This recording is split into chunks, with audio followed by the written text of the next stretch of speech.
Good morning. Welcome. Paul, thank you so much. Paul is one of the examples of a new community of leadership in this Internet of Things. And the community of leadership that exists in greater Boston or eastern Massachusetts, what I call the IoT Alley. I think this is evidence, for me at least, that there are many pockets of leadership in the definition, development, deployment of the Internet of Things.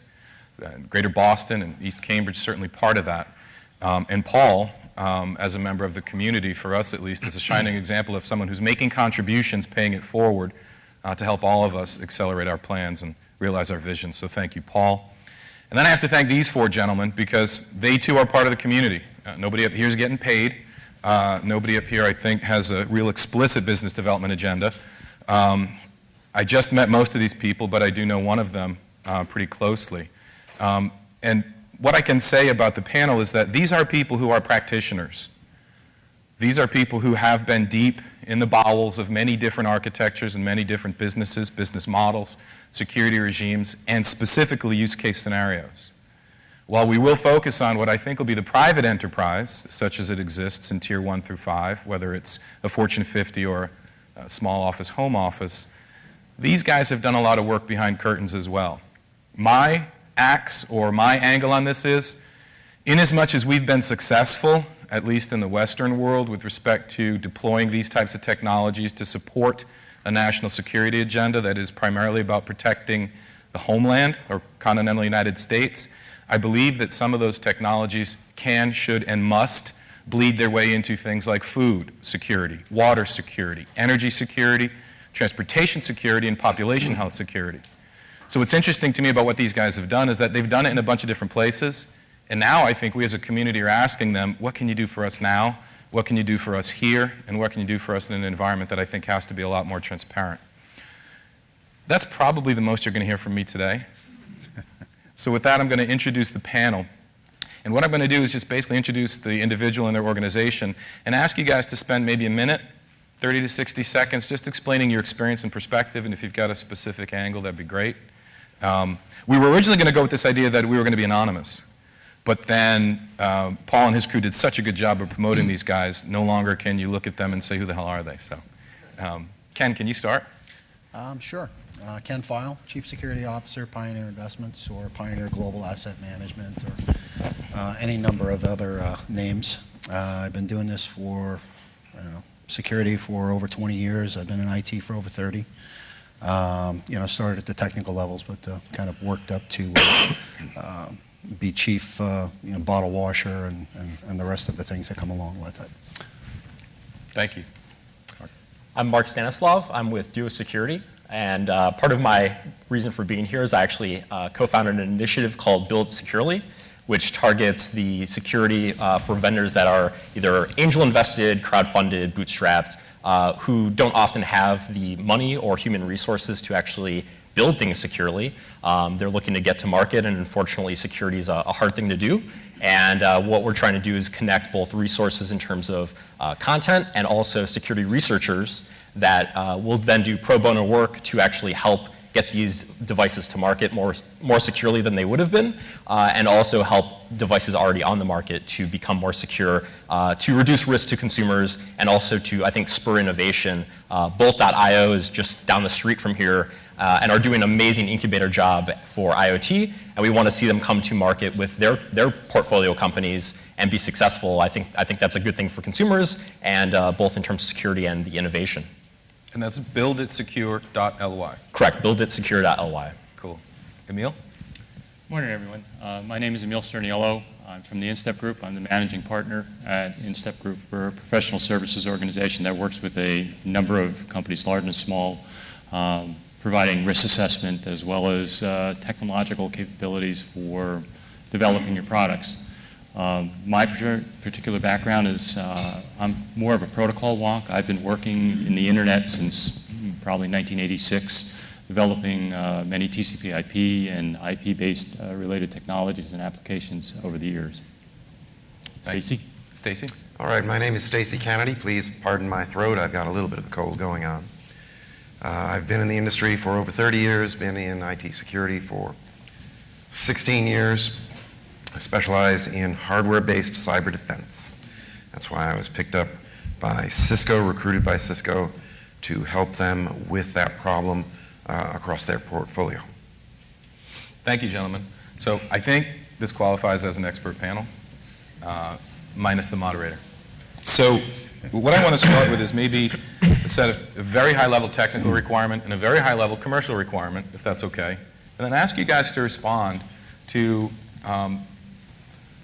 the requirement set and what strikes you about what might need to be done first. On the technical requirement set, and this is a bit of a nod to the folks at Cisco, about 15 months ago, maybe more, at the Internet of Things World Forum Steering Committee, about 100 people got together, and a bunch of really bright people in the room from a number of different stakeholder groups, and they came up with a number of sort of consensus findings. And one of them was, what is the simplest requirement set for IoT? And it was three things. It was self-identifying, defining, and transaction initiating, executing, and closing devices. Devices that could identify, describe, initiate, transact, and close independently, number one. Number two, in an environment or context or an architecture that was event-based, and that event defined by context, and that context being fluid. And the third thing was security such that the system or those devices could not just sense or monitor, but that could actuate or control as well. So if that's the very high level, million-foot view of what we need IoT to do or be on the technical side, let's take a look at the commercial side, and I'll just be real simple about it. Nobody wants to be target. I mean, and I know this is really starting to come out at the end of the day. Here, somebody did something really intelligent, and this is happening in enterprises today. Maybe we can lower energy costs by having a next generation and connected and partially autonomous but real-time energy management system connected to the cloud with all kinds of algorithms, enabling all kinds of changes in real time to demand for power or energy or humidity control. And it seems like that was the back door that caused the problem. So on the technical side, I think you got it. On the commercial side, nobody wants to be target. So if that's what we're left with, I mean, maybe we start with you, Ken. Where do you begin to try and meet those requirements? If there's one place to start, where do you start? Well, I think like any other enabling technology, you've got to start with a valid business case, rather than just saying we'll do all things of all things. There are a lot of factors that need to be considered in order to present a valid business case. You speak from the transactional perspective. I mean, that's all well and good, but the backside of that and the corollary to that is, okay, what type of transaction? What is governed? Who's governing it? Where's it stored? There are a lot of ifs. There are a lot of whats and what ifs. But from the business case perspective, what's underlying that? So this sounds a little bit, like the conversation we had yesterday around what's the definition of secure and how secure does something need to be? And it sounds like Ken's saying it might be a fragmented answer. I would agree with that. I mean, in our discussion yesterday, we had an email exchange, and I was concerned that one of the questions that Chris posed was, what is secure? And that is such an overly broad question that I didn't think we were going to be able to do due diligence to it on this panel. So I suggested that we probably need to have a fundamental shift in the way we actually think about things. It's not what is secure, it's how secure does it have to be. We need to really think about, when we talk to customers, we actually try to get a risk analysis or a business case, as Ken suggested, about it. And the way that we go approach that is, okay, you're trying to protect something, that function or a secret. How much is that secret worth you? Is it worth $1? Is it worth $10,000? Is it worth $1 million? And once you have a rough gauge of what you're trying to protect and why you're trying to protect it, then you may have the ability of creating a risk profile that you can go off and then develop a strategy on how to implement that security around the problem. Until now, like I said, security is such an openly broad discussion that we really need to focus or narrow down the scope of these things so that we can engineer the appropriate level of technology for that particular function. And if we don't do that, we're never going to be able to secure everything that's out there. Given the sheer number of devices that are going to be coming online, there's no control plane or engineering that we can do to actually protect everything all the time. It's just a matter of fact. I know people speak about, traditional experience has been tighten it down till it squeaks, then back it off a half.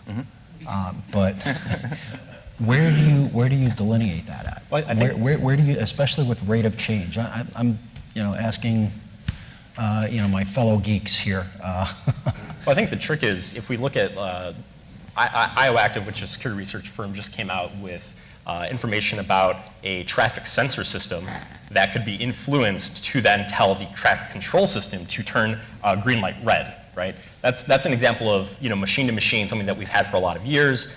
You can call it kind of the grandfather of IoT. The trick about IoT is IoT assumes that there actually is connectedness and some openness. In the application of this traffic sensor, there was no encryption, there was no authentication, and access could be controlled just wirelessly. So, existing systems that we've been doing for 20 years, if we look at M2M as what your basis is and then add IoT on top of that, I think one thing that we have to think about is similar to cloud computing, where NIST defines cloud computing, what it looks like, but a lot of people implement what they consider cloud.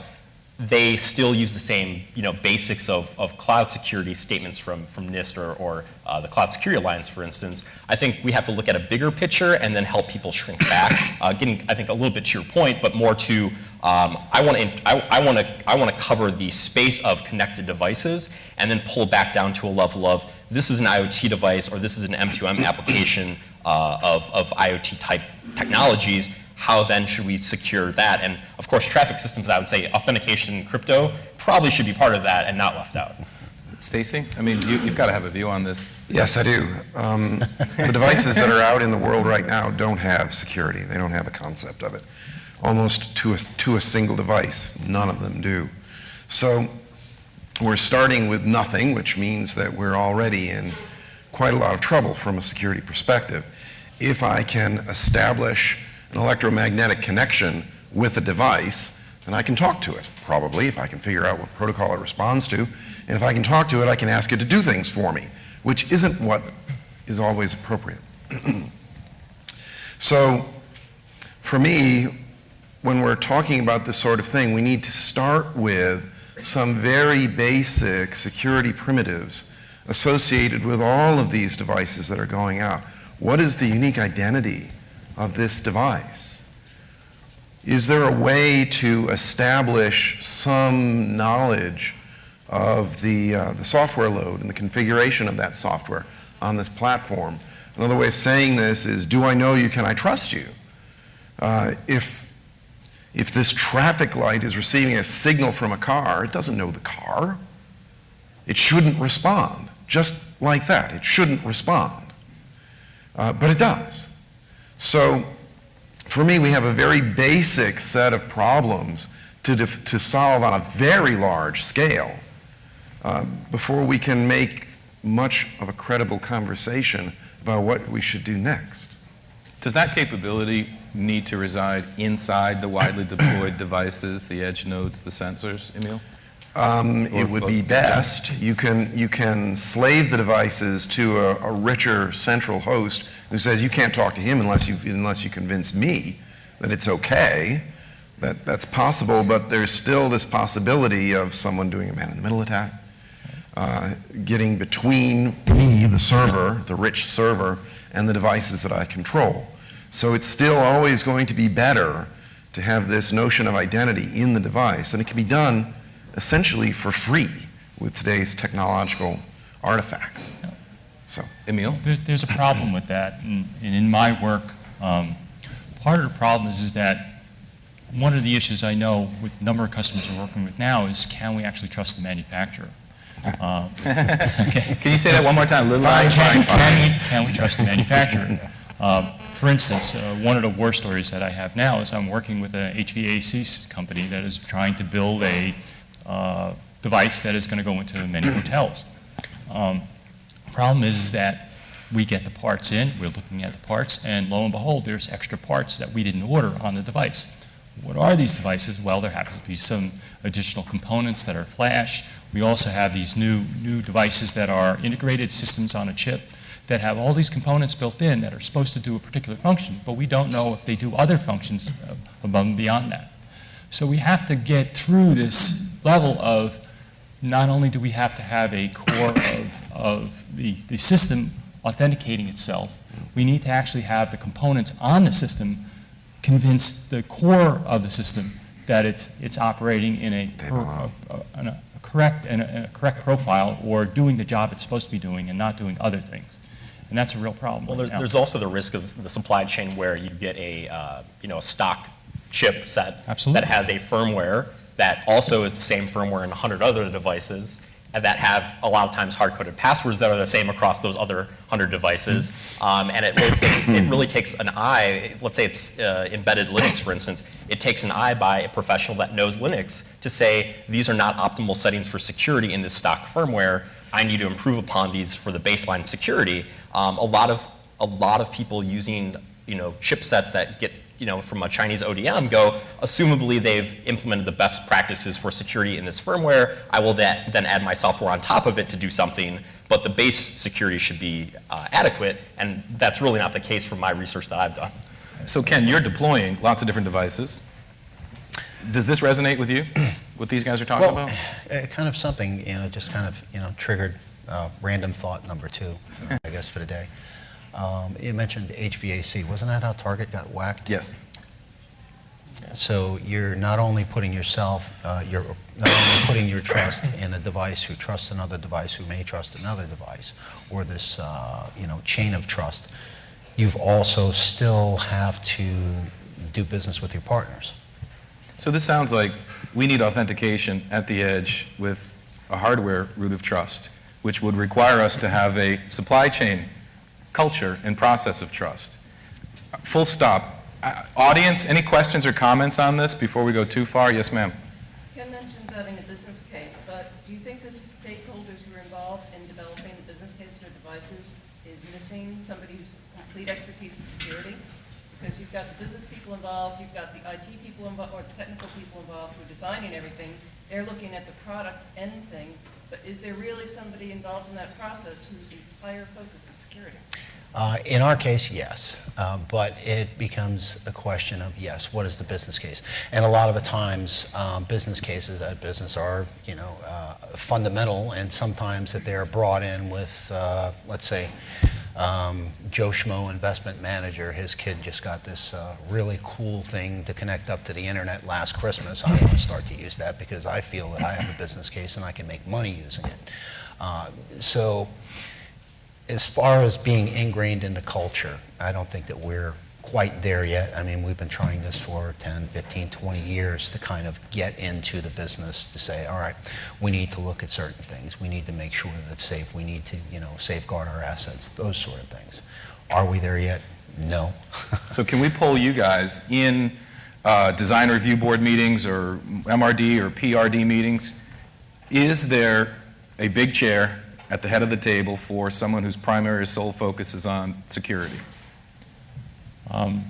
From my perspective, absolutely not. And the problem is that we've caused this. I mean, security isn't new. I mean, if you go back through the annals of the internet, I think John Postel raised the flag probably in 1988. There's an RFC that starts talking about security at the transport layer that needs to be there. And what we did was basically damn the torpedoes, full speed ahead. We continued to develop technology to get this environment set up where people could communicate, and there was just an implied trust that we were going to do things the appropriate way. There was really never a thought, in working with a lot of the original engineers, there was never a thought of a nefarious or malicious individual going out and trying to attack that infrastructure. So now the horse is out of the barn, we have billions of devices connected, and now we're trying to go back and fix the problem, as Stacy mentioned, from an engineering perspective, because, we've got to do something here. And we're in a catch-22, especially because we don't have a supply chain that we have full trust in and full faith in to develop and provide us technology that's going to live up to our standards. I mean, you had me interviewed with the Peggy Smedley show it was about a month or two ago, Yep. and I had provided her an article I think the Russians had imported a number of irons and other coffee pots and stuff like that that were going to put into hotel rooms. And these devices were shipped with Wi-Fi chips that had additional audio sampling technology in it. And what it was doing is if this device was plugged in and turned on, it would search around for an open Wi-Fi connection, and it would just start sampling the audio in the room and start sending it back to China. So there's, and this is public information. You can go off and get this. So how do you know that you're getting the technology that you're purchasing is doing the type of thing that you really want it to be doing? That's the thing. The risk profile, as I said before, is we need to understand what we're trying to do, and then once we have that defined, then we can actually look at it from a black box perspective and make sure nothing else is happening beyond that. I'm actually personally more worried about the engineers that take that device and then build on top of it, in terms of protocols, right? Without any knowledge, yeah, absolutely. Doing Agreed. clear text everything, API calls that don't have any integrity, Yep. getting back to passwords and cryptography implementations Absolutely. that are poor. Because I think at the end of the day, there's certainly those I guess, national, of course. state threats. Absolutely. But I think the day-to-day engineers at a small business that's created an IoT device is probably a greater risk, I think, day-to-day. I would agree with that they don't know what they don't know until they know they don't know it. Right. And it's too late. Wow, I get quoting that. And Stacey, what do you think about that? there's a lot Absolutely. not to know. That's Absolutely. the problem. Now, again, without incriminating any of the enterprises you might be working with, do you think that there is enough voice, enough power, enough clarity around security? No, at and the it's table? for a very natural reason. If you think about a car manufacturer, their business is to make cars. They talk to their customers about what the customer wants in a car. What do you want in a car? You want 4 wheels, you want certain kinds of performance, certain mileage per gallon. You're getting these requirements. If they don't ask about cybersecurity, they won't get cybersecurity requirements. So I go and I talk to all of you about the kinds of cars that you want. I get color, I get size, I get performance, I get entertainment, I get all these. I don't get cybersecurity. I don't ask, and you didn't volunteer. So when I come back, I get size people and color people and performance people, and we talk about those things. We don't talk about cyber defense. Well, we don't talk about it until there's a problem. Well, then it's too late. Then it's too late, absolutely. But that's again, So- that's what happens. So now it seems like we've got this parallel topic yet intertwined, which is about authority or responsibility from a supply chain and a sourcing perspective that we would need to, I guess, build or elevate, we would need to fund and accept in order to get the kind of highly distributed and secure authentication that we think we need in our edge nodes. Which goes back to my question, is how secure, how important is that secret or function to you? Are you willing to pay those dollars? Are you willing to assign those dollars from a business perspective to solve that problem for you? And is it that important that you need to do it? Are we also talking about, because what I hear, so most of my business is with enterprises who are deploying, or we're investing in startups in the IoT space.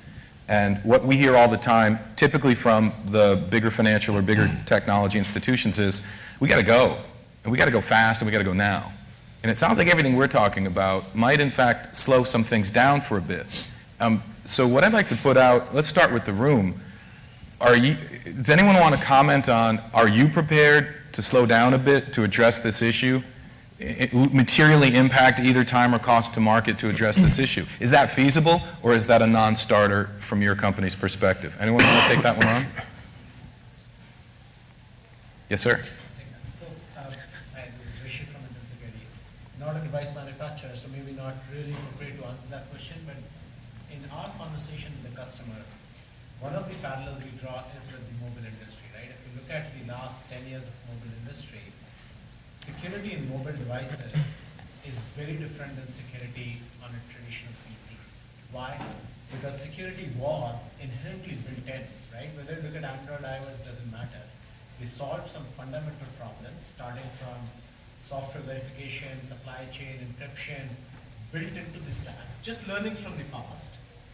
I think number one is, even if the IoT industry starts at the place where mobile industry is, that solves a ton of problems. So to Mark's point is, ton of things.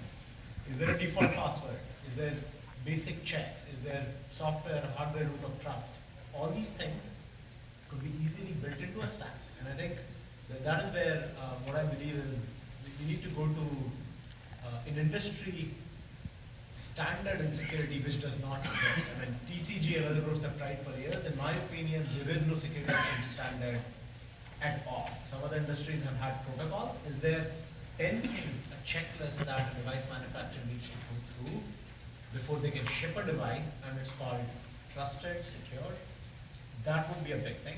And how to increase this on device manufacturers without cost is by turning this into a value prop, right? I mean, I think if you look at it, the way data is flowing across internet and across devices, the end consumer, not now, 3 years later, 5 years later, will realize that I'm not gonna transact on a device which is not gonna keep my data secure. So you turn it into a value prop rather than a burden and slow down the market. That's at least. You guys want to comment on that concept? I'd just kind of like to address Thank you. a little bit of that, as well as what Stacy had said before. And I guess the mantra of that is no one is going to ask you if you want security, Yes. right? It's pretty, who, but by the same token, other than, guys like us, who is going to be that voice of reason that kind of asks for it? And when, at what point will that be, incorporated? The FTC, there's one person that asks for it. Well, yeah, I know, PCI and every other three-letter acronym that you can think of. But the FTC actually does, they've had multiple 20-year settlements against multiple vendors in this space. Probably 1/10 of 1/1,000,000% of the people that deserve it, though. Well, In other words, sure, Yeah, economies of scale. toothless, But I think we can't turn our eye away from TrendNet, for instance, was kind of one of the landmark IoT space cases where they had their IP camera had a firmware issue with the web application they were running, where anyone anonymously over the internet could go to a URL that was known on any IP that was on the internet and view your camera remotely. 700 cameras got indexed by a hacker and put online, and that got the FTC's attention. I think that's a good line in the sand. Of course, that was just about a year and a half ago. And in terms of the nascency of IoT, I think that's actually kind of an early start. So, question is, do we need to accept that there will be some additional cost and additional time to market for some of these solutions, A? And B, is it realistic for us to pursue the strategy that was recommended that says it becomes a value proposition, differentiation, it becomes part of your sell? Can you guys just comment on those two things? Can we compress the cost and schedule enough to still be competitive in the market, A? And B, how realistic is it that we could turn it into a value proposition and differentiation? Well, for Built Securely, what we're up to is the value proposition is if you are one of our vendors, you get to go to market having some of the best hackers in the world look at your device before it actually goes to customers. Now, in terms of value proposition, I don't know about you, but if there are 100 IP cameras on the market and you're the 1 or 2 or 3 cameras that get compromised out of the gate, you're probably not going to do very well in terms of the market. There's plenty of competition out there, right? So your value proposition is we have been looked at by security researchers that know what they're doing. We have their trust that you would pay $5,000 or $10,000 to get in the first place from them for completely free. And by the way, in terms of innovation, this kind of thing actually allows us to go to market at the same speed because you have these hackers working in parallel with the development process so that when you go to market, the timeline hasn't changed other than maybe a couple regressions here and there for vulnerabilities that they found. But it's actually something that you could do. And I mean, Cisco can do this as well. I mean, they have the resources. So just clarification before we go on to those guys. 5 to 10K, and how many devices have gone through this process? Well, so what I'm saying is it doesn't cost 5 to 10K. This is a pro bono effort for Okay. researchers in the information security community to do. Have you had any IoT startups or existing companies Yeah, push products through? How many? We started in February. Sure. So we've had 2, Dropcam, which is an IP camera vendor, Yep. and Pinocchio, which is a system-on-chip provider. Okay. You guys want to comment on this? You have a question? Sure. Where's that question? Yes, sir. I just want to challenge and almost reject the assumption that you have to slow down and cost more to do security. You mentioned the supply chain management earlier. I intend to bring that up again later. Toyota's supply chain and continuous process improvement is both safer cars and more profitable cars. They're not always enemies. And I think if we start with a base assumption that security will slow us down and make us less profitable. It may be self-fulfilling. There's a lot of reasons why using fewer components, less complexity, better parts, leads to more elegant solutions that take less time to maintain, to delight your customers. I don't necessarily want to assume it's their natural enemies, I guess. I agree with you completely. What we need is the answer behind the concept. That's a great point. I think this was mentioned by this gentleman over here. I'm sorry, I didn't hear everything you said, but I also kind of disagree with the implication that maybe the market needs to slow down. As long as the appropriate information is being given to the consumers.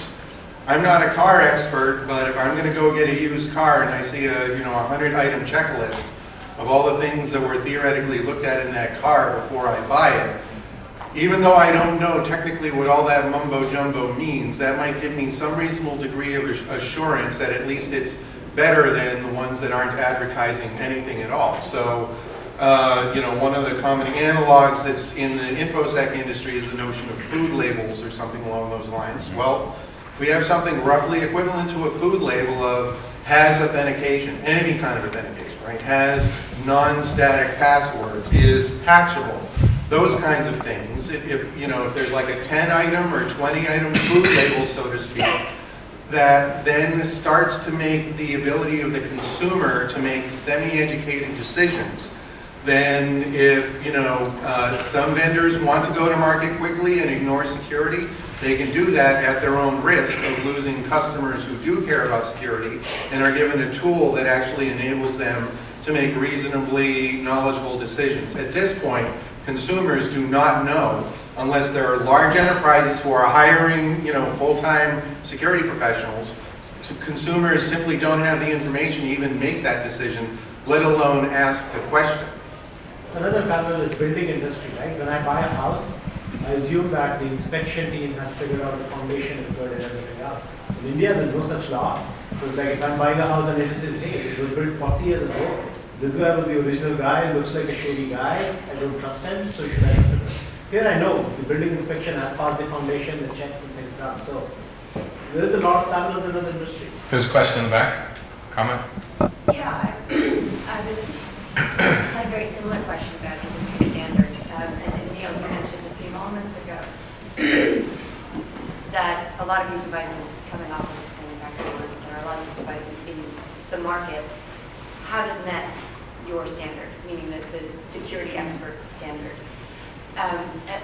which I think a big piece of the question that's being debated right now among the various comments that are being made is, okay, so who agreed? Do we need those industry standards? If so, who agrees and owns them? And how do we educate the market and educate the supply chain so that it becomes, you mentioned food labeling, there's the CE mark in Europe, these things that officially are the stamp of the people in charge that we've invested authority in to say, these are the standards that must be met. Who is that group of people? How do we agree as an industry, the right people to make those decisions, and what does that checklist look like? And then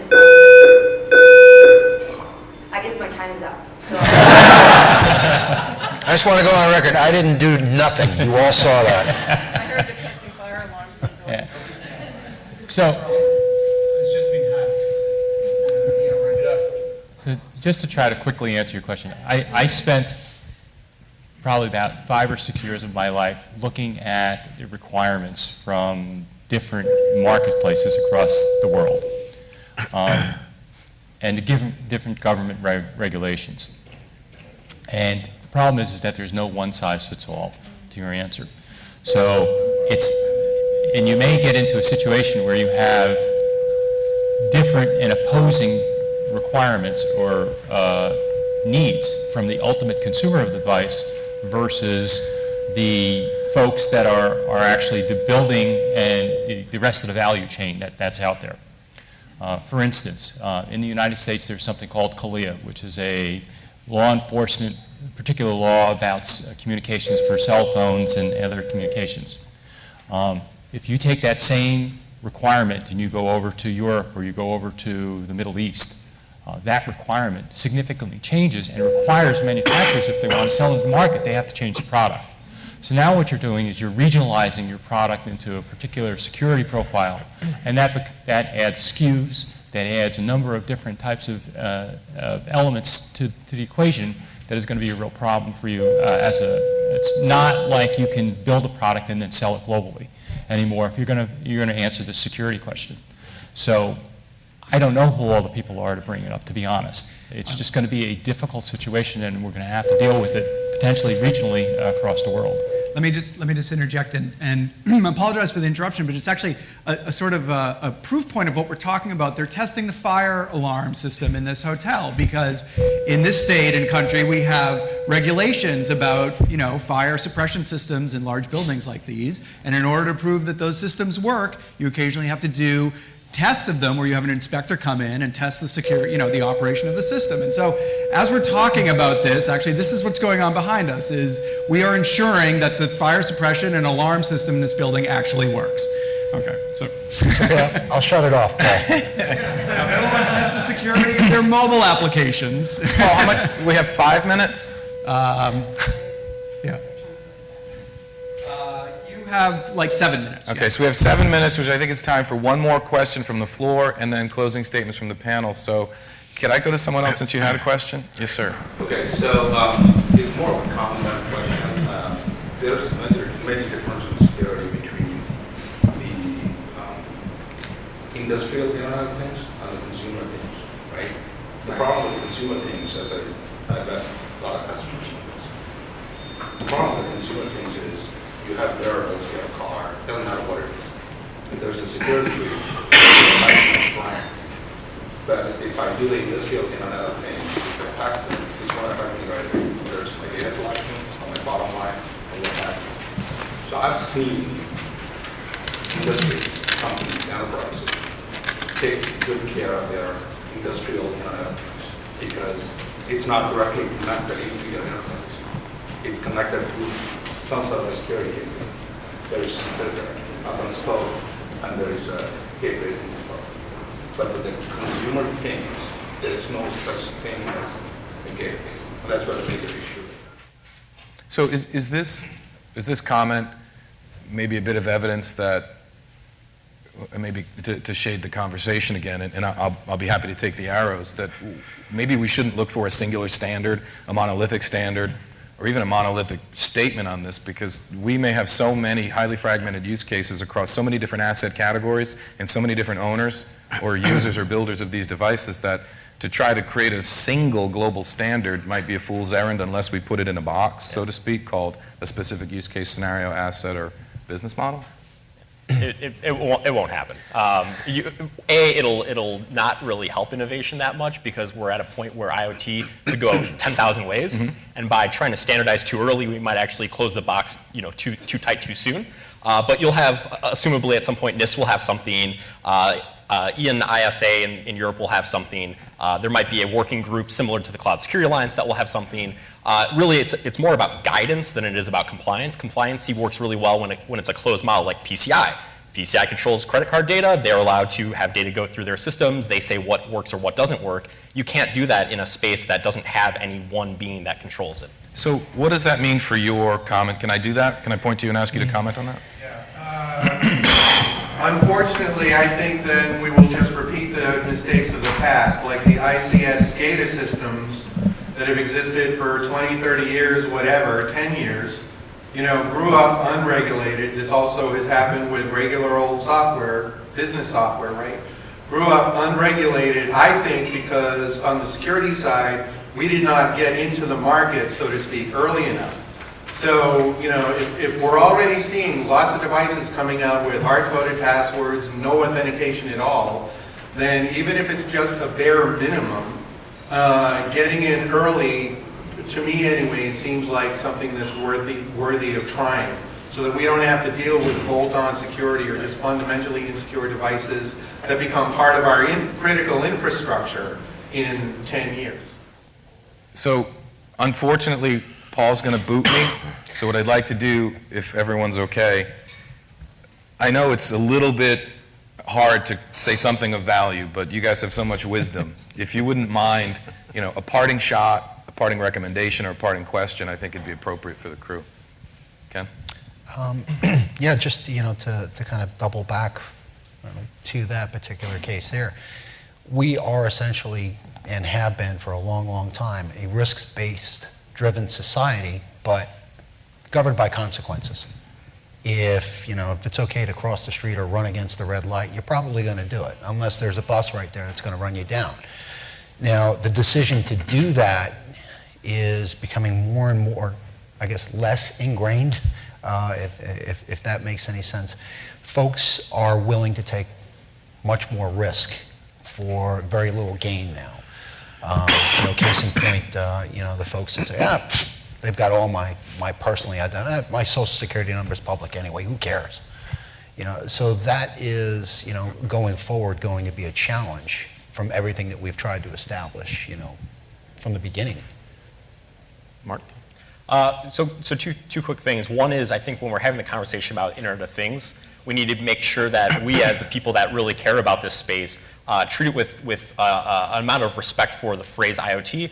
So like in the Target example, Target was breached because of stolen credentials that allowed VPN access into a backplane network. That doesn't really fall into really jive with IoT. It wasn't a connected system on the internet. It wasn't connected with systems outside of the scope of that backplane network.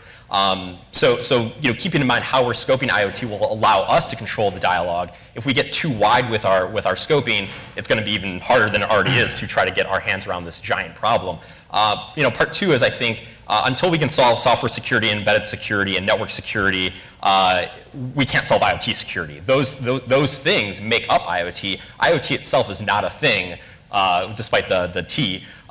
Those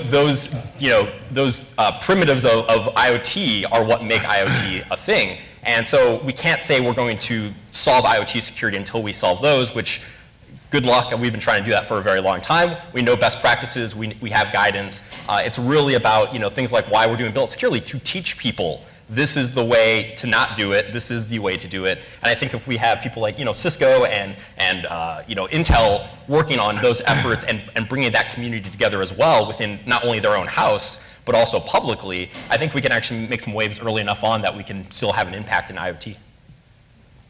Emil? Well, to answer your question before, can you put it in a box? The only way that you're going to get a secure device is to actually have it unplugged. It's basically it. Once you add ability to provide command communications to the device, all bets are off. And you have to have some way of making sure that you can authenticate it and have some sort of attestation of the system to make sure it's doing exactly what you want it to be doing. Other than that, that seat at the table needs to be there. I understand you don't want to slow down the market, and I agree if you build it in from the beginning, and in your particular market, safety is really important, but there are tens of thousands of other markets and potential device manufacturers are building that safety has no relevance. And once you get into that situation, simple things like your TVs today are coming with cameras. You talked about an IP camera being breached. I now have that TV on my wall or in my bedroom. Somebody hacks into my TV, what happens? Who has privacy? There's nothing on there physically right now that's telling me that TV camera is on. I don't have a blue dot like I have on my laptop. So simple things like that manufacturers can do to help consumers understand that certain functions are turned on and off, that's at least the first step. That's a great point. Stacy? All right, so I really enjoyed the comment that we set ourselves up for failure when we assume that security is something that's going to slow us down and cost more. Businesses make decisions about what they're going to put in their products based on the relationship between the cost of doing it and the benefit that they're going to get from doing it. So it's a cost-benefit analysis. We as security specialists suck when it comes to expressing what we do in cost-benefit terms to a business. But that is the only way that business makes decisions. So if we want a seat at the table, then we are going to have to speak in the same language that everyone else at the table is speaking. They're saying that for $5 of investment, I can generate an annuity stream of $10 a year for 5 years. Okay, what do you got? Well, it's going to cost $10, and I can generate $8 of revenue for 3 years. Well, it's not hard to figure out which one of those you're going to go with. But at least now you're competitive. And at the moment, we basically aren't competitive. Not in that sense. We're not speaking the language. How can we be competitive? Or cost. Yeah, that's all we got. Awesome. Cost. Gentlemen, thank you so much. Paul, thank you. You great audience. Gentlemen, thanks for coming in.